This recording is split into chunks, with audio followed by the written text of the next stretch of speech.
Hey, thanks everybody for joining. It's 11:58. We're going to start in about 3 minutes.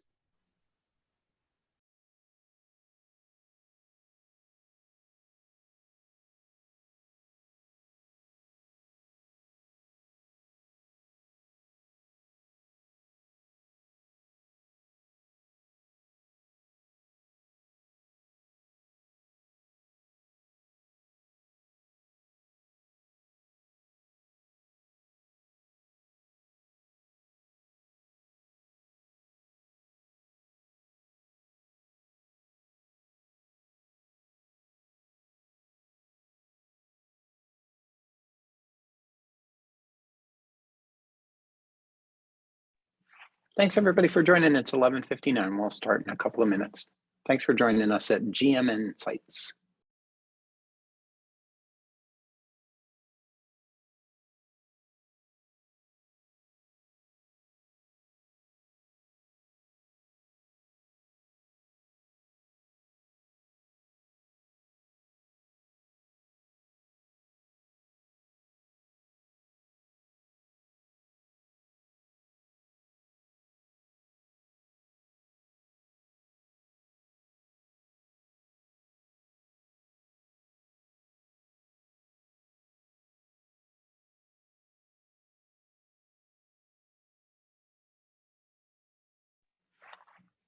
Hey folks, thanks so much for joining us here on GM Insights today. I'm going to share screen and we'll start in just about 30 seconds.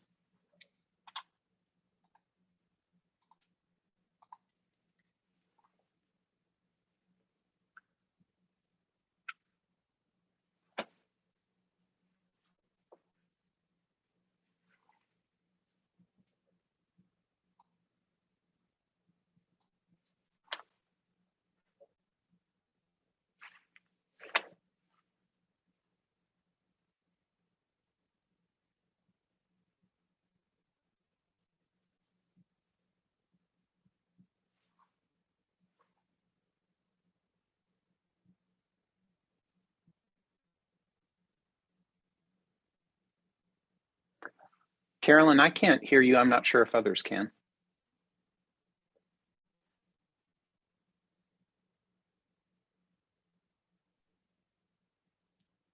Allison gave you a no, she can't hear you either. Here we go. Well, even though I tried to take off my AirPods, the computer's decided it really likes being attached to them. So welcome to this session of GM Insights with Georgia MemoryNet. I'm your guest facilitator because we have a very special guest speaker today, Dr. Ted Johnson, who's going to talk with us about where Simon Sinek says we should all begin, which is with the why. If you don't know, Dr. Johnson is here at Emory as a professor of medicine, a Paul Stevie chair, actually, of family medicine, as well as a VA physician and investigator. And here at Integrated Memory Care, or IMC, we would describe him as the most supportive supporting physician any nurse practitioner could have. Welcome, Dr. Johnson. I'm going to hand it off to you. Hey, thanks so much. Thanks everybody for joining us. The topic today is why early and accurate diagnosis matters. And so I do have some disclosures, and they are related to work that I do with continuous glucose monitoring studies in long-term care. So really not relevant to the topic today. So here's some learning objectives. I'm doing a little walk in the park with ChatGPT, and I want to show you what I learned and give you some thoughts about it in terms of problem solving in senior care. Wanted to review the historic literature, and there are decades of literature around this topic of, what about an early and accurate diagnosis in primary care? And really the viewpoints on this topic have really accelerated and really started to change. And I'll show you some examples of that and welcome your participation and engagement. And we'll be monitoring the chat as well as, if you just want to come off of mute and just offer some comments and perspectives from your clinical practice, welcome that as well. And I also want to help you gain access to GMN resources to help you help your patients. And so let's start right here. ChatGPT is where we'll start. But before we do that, I'm going to give you an invitation to participate in today's session through the use of Poll Everywhere. One is you could just scan this QR code on your phone. Perhaps you have Poll Everywhere as an app on your smartphone or on your tablet or on your device, and you just use bald head TED, not too hard to forget. And so, or if you are a flip phone person and you want to just text Baldhead Ted to 22333, we will even respect your flip phone. So here we go. Here's a survey for you. The first survey is just to get you in the response of surveying. And what is the name of my daughter's dog? And so this is the middle daughter, Bridget. That's not the question. The question is, what is the name of Bridget's dog? So the results are coming in. I've got about 2 people who have put in numbers so far. We've got approximately 31 people on. Thank you so much for joining. And we'll see if we can get at least half of you to respond via this poll, and we'll see what's going on. And we've got some other more medical engagement polls that are coming up next. But really, what is the name of this dog, right? And so here we go. Cooper, 65%, Brady, 17%, Nash, no one's voting for Rambo. I understand. So I had to retire another false choice on this survey, which was Biscuit, because Biscuit far and away was this dog's name, but this dog's name actually is Cooper, so thanks. And Allison Schlanger, for you, I've got dog pictures after dog pictures in this presentation, so thank you. So ChatGPT on an early and accurate diagnosis. I'm going to give you some dog puns as well. ChatGPT should be kept on a leash, because if you know where you're going and you use ChatGPT as a tool, it could probably be very helpful. If you don't know where you're going and you let ChatGPT run wild, you're going to get into some trouble, and I'll show you some specific examples of that. So on a new talk, I figured, well, let's just let ChatGPT write this talk for me. And so I just put in the question, which is the topic of today's slide presentation, and just said, is it important to have an earlier and accurate diagnosis of dementia? And it gave me this long answer, which was really too big for a slide. And so I said, make it shorter, just highlight this. And so what is it really? And said, provide a succinct answer. Come on, ChatGPT. And this is version 4.0, in case you're wondering, because versions matter. 3.5 has been kind of retired. This is the most. And ChatGPT is artificial intelligence that's trained on volumes of Wikipedia. So you know that Wikipedia is great sometimes and not so great at other times. And it's force-fed some other scientific documents and the like. But here's ChatGPT's answer on an early accurate diagnosis. Yes, it's crucial to have an early and accurate diagnosis of dementia for early interventions, access to treatment and support, planning for the future, and avoiding unnecessary treatments. And actually, if you go through the literature, you can even back up some of those claims. And let's just take one. Avoiding unnecessary treatments is something that has some literature for it. And there's probably a lot of unhelpful hospitalizations that occur if you don't really understand that the person that you're dealing with is cognitively impaired, and they probably receive too many anticholinergic medications that are probably not very useful, especially if they have an Alzheimer's disease picture. So those are a couple of thoughts, and we'll go through some of the early intervention planning for the future and treatment to support in a second. I'm going to just pause and see if anybody has any reaction, because there's the talk, 4 slides, all done. That's what ChatGPT said, so we're going to pause there. Boom, drop the mic. Any comments or thoughts, experience with ChatGPT that folks have had in the past? So I've had some experience with ChatGPT. Yeah, say more. Sorry? Say more. So it's, I actually tested it for, I'm doing a part-time health law degree, so I tried to test it for my assignments to see if it actually got me the right answers. And it actually got me the wrong answers, and because I don't have that much knowledge on health law to be able to differentiate if the ChatGPT was pouring out correct information or not, so I decided not to use it for that purpose. I have also tested it to see, like, put in medical questions to see what comes out of it, and to see what my patients would be seeing if they are putting in information. And on that topic, I think mostly it does pour in reasonable information, especially if I ask questions on specific medical treatments. The ChatGPT response is punctuated with a sentence that please seek care with your clinician if you're having experiences those symptoms. So I think ChatGPT is playing it safe.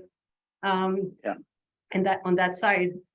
So for healthcare, for the few questions that I have put in, it has given reasonable answers. It has not given medical regimens like take this antibiotic for this many days.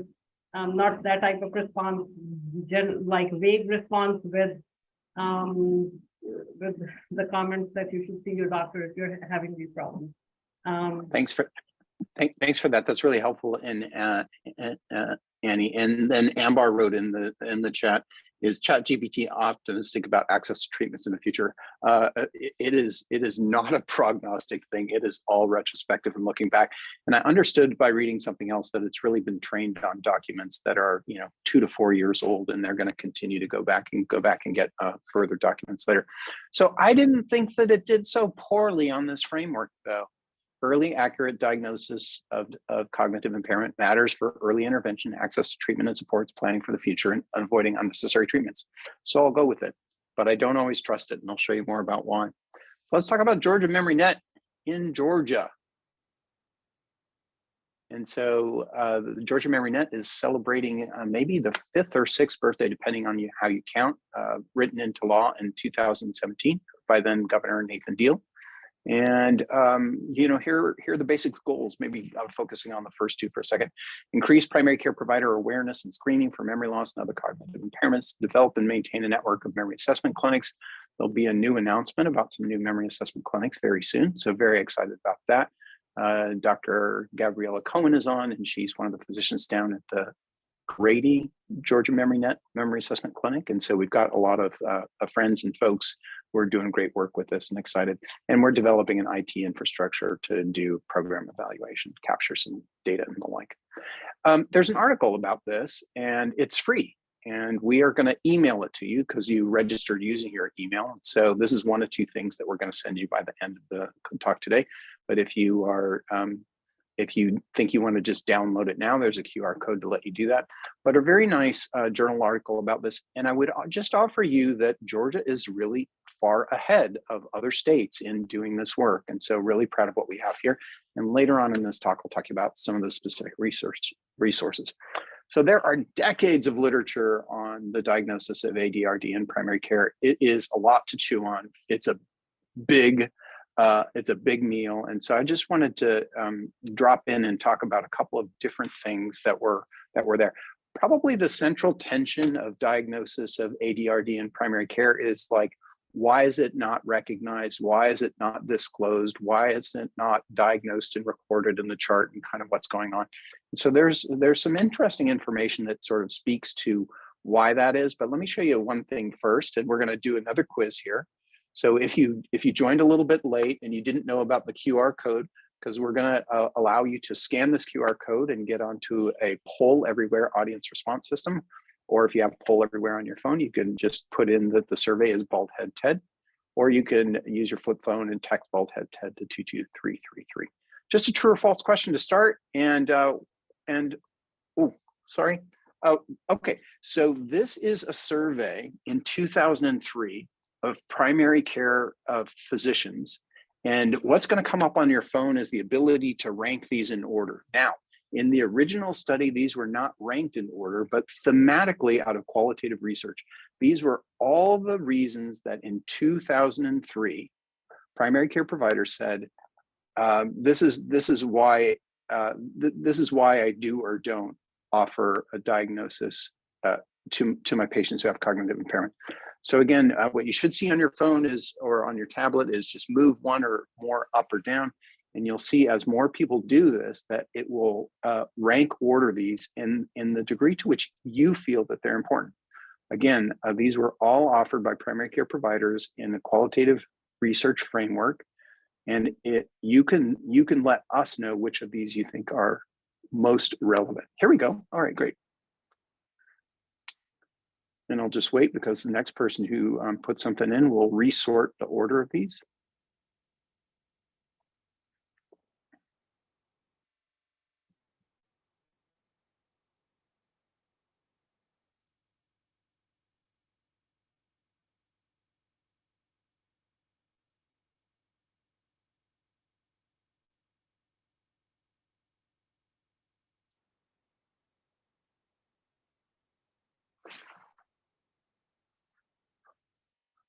I will go ahead and show the screen one more time after we do this survey. I can't cut and post the chat link right now. I'm sorry about that.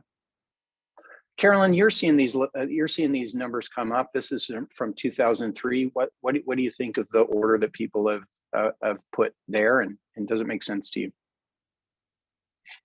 Yeah, I think this is, we're getting closer to where I was also sitting. I think it's interesting, this dichotomy between an early diagnosis is advantageous as opposed to hazards.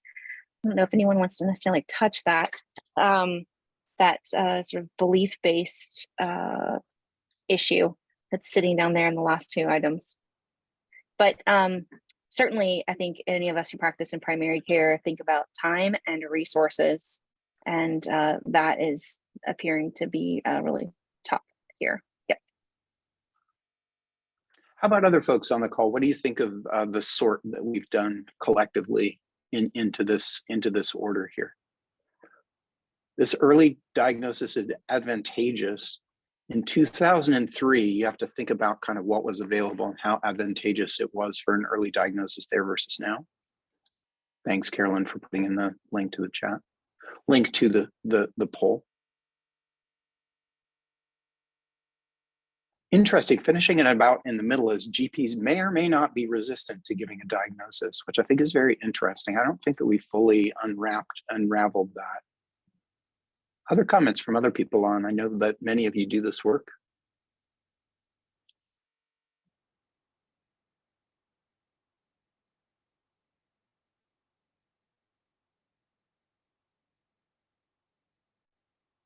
At the end of this presentation, when we mail something back to you, we're going to mail the sort that you did here, because this is saved to this version of PowerPoint, and we'll let you digest that further at home and offer questions or comments that you have.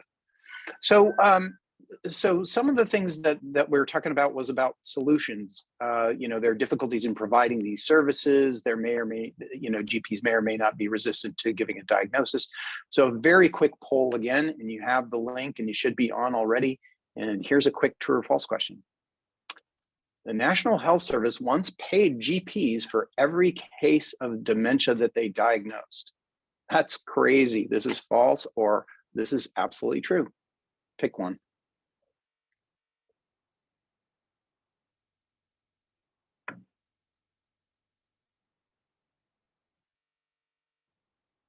Thank you, Janet. A common belief is that a dementia diagnosis is bad for the person's emotional health because there is not a cure.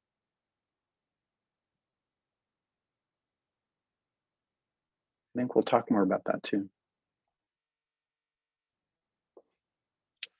All right, let's see what you were saying.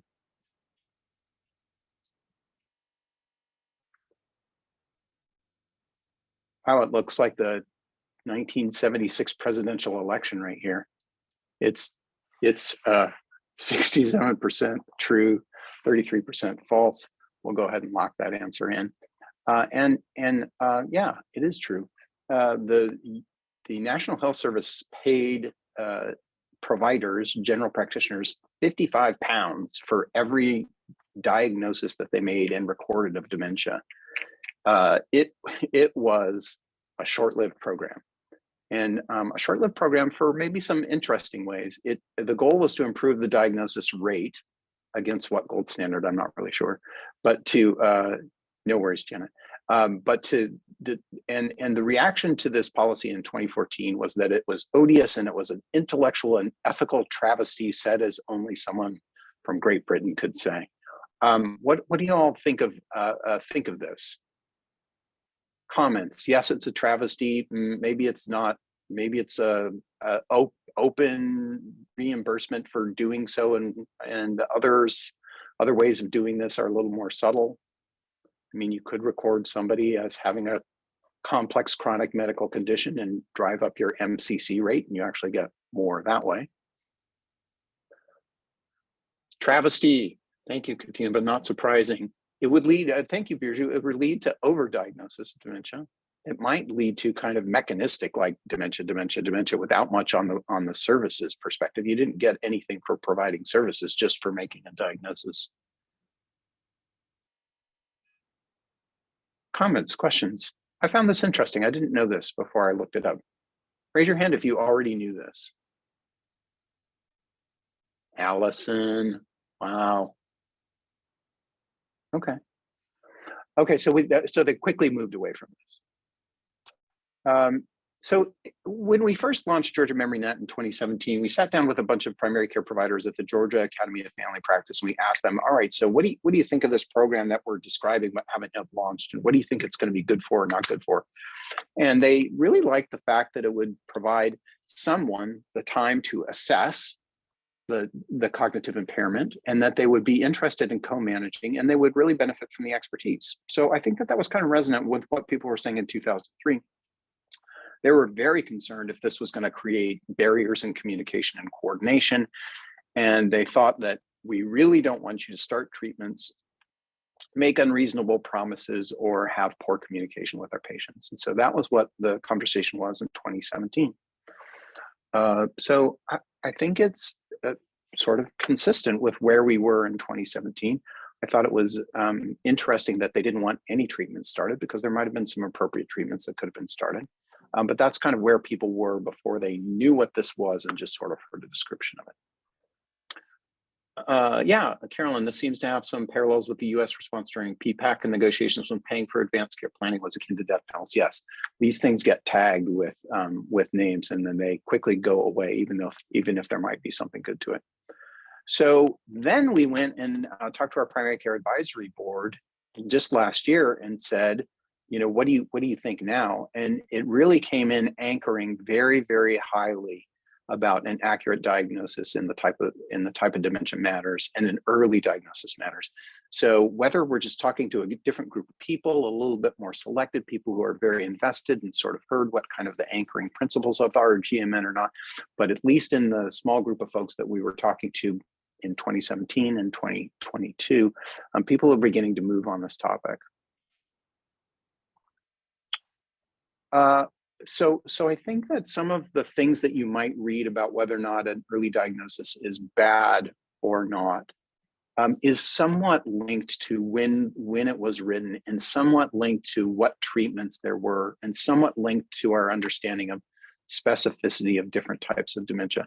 Before I go into USPSTF, a brief history on cognitive screening and their opinions of the literature, wanted to pause and see if anybody wanted to come off of mute and offer any comments so far.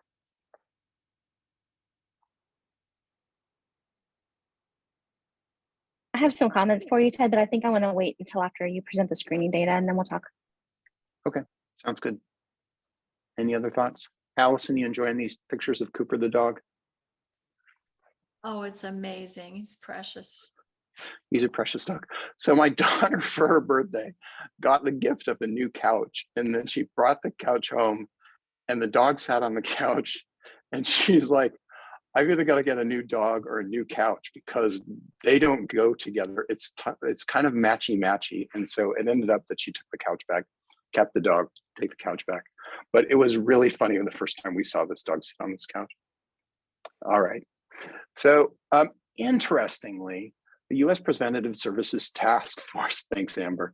The U.S. Preventative Services Task Force has anchored a couple of times, 4 times, in this area of there's insufficient evidence to recommend for or against routine screening for dementia in asymptomatic elderly persons.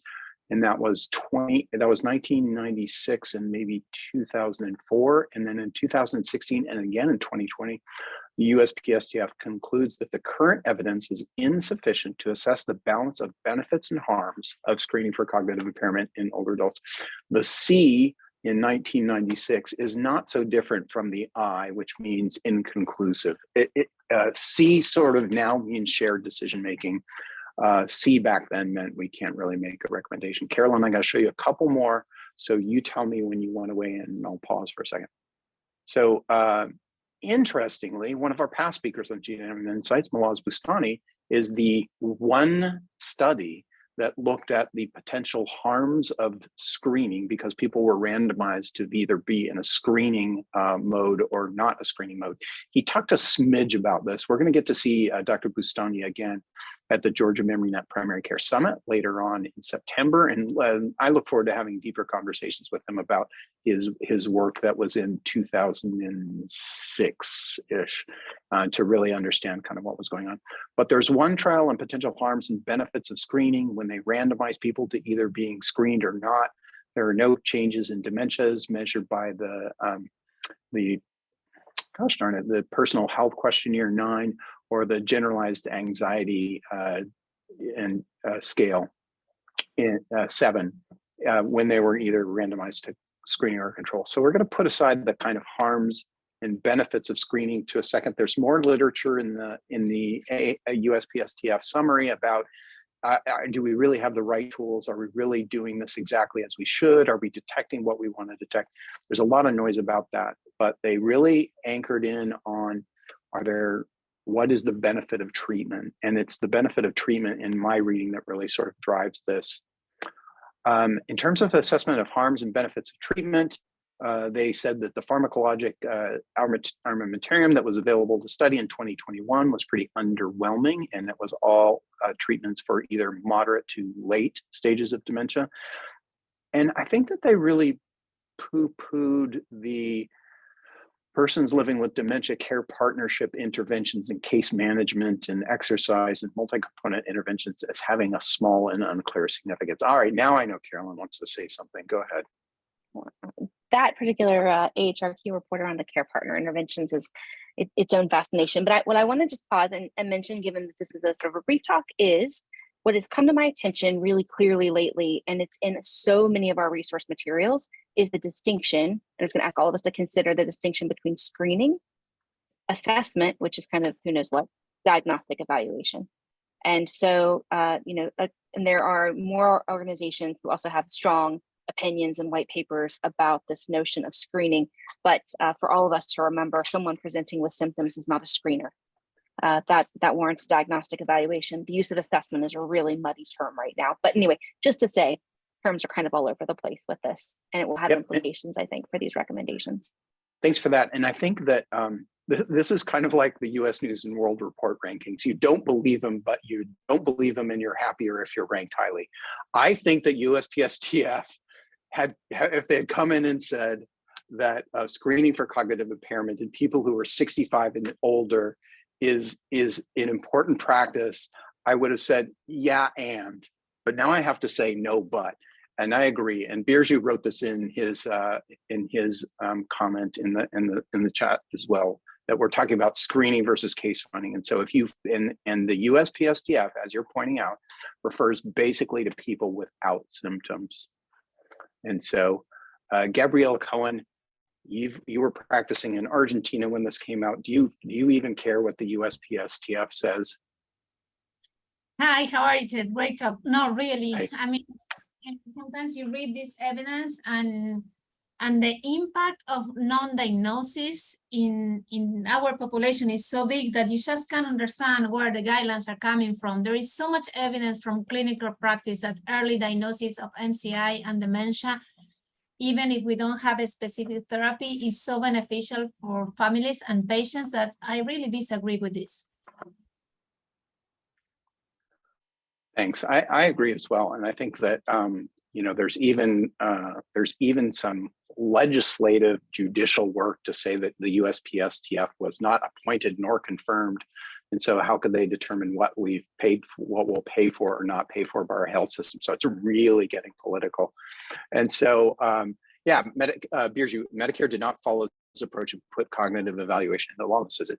Yes, they did, and they didn't tell you exactly how to do cognitive evaluation. So they let you do whatever you wanted to do, which I don't think is exactly where they wanted to land either. So ChatGPT should be on a leash because it totally got the summary findings of the USPSTF wrong. So even if you disagree with the USPSTF, it would be nice if ChatGPT told you what was actually in the guideline and recommendation. The other thing that ChatGPT got was wrong was that you should come and get your Medicare annual wellness visit when you're 66. Partially true. You should get the introductory prevention physical exam when you're 65. But ChatGPT sort of got hung up in the word annual wellness visit and just never gave you any recommendations about what you're supposed to do from 65 to 66. So keep it on a leash, people. All right, what's new since 2022? Really important to look at what's new. Last night, when I got home, I had this this mailer from the ACP internist, and in the middle was a 2-page supplement from a continuing medical education group that was funded by pharma to really point out the importance of improving diagnosis of Alzheimer's disease and earlier identification. So it's going to come, and I think it's going to come driven by generalized awareness, because there's either products in the pipeline or products partially approved that might make a difference. And this notion about early is kind of what I'm trying to get at with this slide. This is not new since 2022, but people have been paying a lot more attention to early diagnosis related to biomarkers, and when people are asymptomatic, that they have pathology that's relevant. And that this framework by Jack et al. In Lancet Neurology, a whole series of articles, really talks about the fact that pathophysiological markers and pathologic changes are taking place while people are cognitively normal. And what we're testing with memory and clinical function is way out on the curve. And so this whole diagnosis of early has to be specified by what we really mean by early. And the ways in which we do that are through some of the markers that are very much scientifically based and available to Georgia MemoryNet memory assessment clinics, and not quite being paid for by Medicare in several different ways. So you may not know how to get to Georgia MemoryNet resources, but I know you want them, just like Cooper was pointing at this bone behind this door. It's like, I know they left this bone for me. I just got to get there to that door. So let's talk about some Georgia MemoryNet resources that you might be of interest to. These general statistical cartoons and diagrams are available on the Georgia MemoryNet website that somebody, I hope, will put in the chat while we're just going through that. The other thing to think about is that, with aducanumab and lecanemab, it's really good to get the best unbiased education that you can about this. And why not come to Georgia MemoryNet? So this is Jim Law, who gave a talk that's been viewed by 96 people. Feel free to go into the Georgia MemoryNet, the YouTube channel, subscribe, like it. It's really good stuff. Carolyn did a great session just not too long ago on staging. That's really good. So good resources for you to look at and for you to share and direct other people back to this page. So the other thing is that an accurate diagnosis matters because you don't want to do the exact same thing for all these different diagnoses. And so here's some examples of what you might do differently and what are some of the problems that you're going to run into, as well as we're going to send you free of charge, the management guide for Alzheimer's disease and related dementias that Stephanie Viberberg has been shepherding and doing a great job on. And it is a resource that will allow you to link to other resources. And so really hope you'll take advantage of that. All right, so here are the learning objectives. We wanted to introduce you to ChatGPT. My encouragement of you to keep ChatGPT on a little bit of a leash until you figure out what it's going to do and where it's going to go. Walking a dog without a leash is not a good situation in a new environment. We went through some of the historic literature around early accurate diagnosis in primary care. We're trying to gain some understanding of recent viewpoints on an early accurate diagnosis. I think it's a game changer that some treatments are here and some treatments are coming. They may not be affordable and free of side effects and working for all people yet, but I think we're getting closer and closer and closer. And 6 years ago, to imagine that we would have something partially or fully through the FDA would have been unthinkable back then. And I wanted to help you just unlock some of the Georgia MemoryNet educational assets and tools that we have, and welcome your feedback on them in terms of how we can improve that. So Carolyn, I'm going to turn it over to you for any comments or questions. I'll go to the last feedback slide, and I see that Lori Beth has also put that in. Yep. Hey, I really appreciate that a bunch of folks joined us, more than several dozen, so thank you. And I was just going to remind everyone again for a third time to do your evaluation. The QR code is here, the link is here, and it's in the chat. Thanks so much, Ted. A wonderful talk as always, just a master educator. Appreciate it so much. Thanks, everyone. Thanks, everybody. Appreciate you. Have a great day.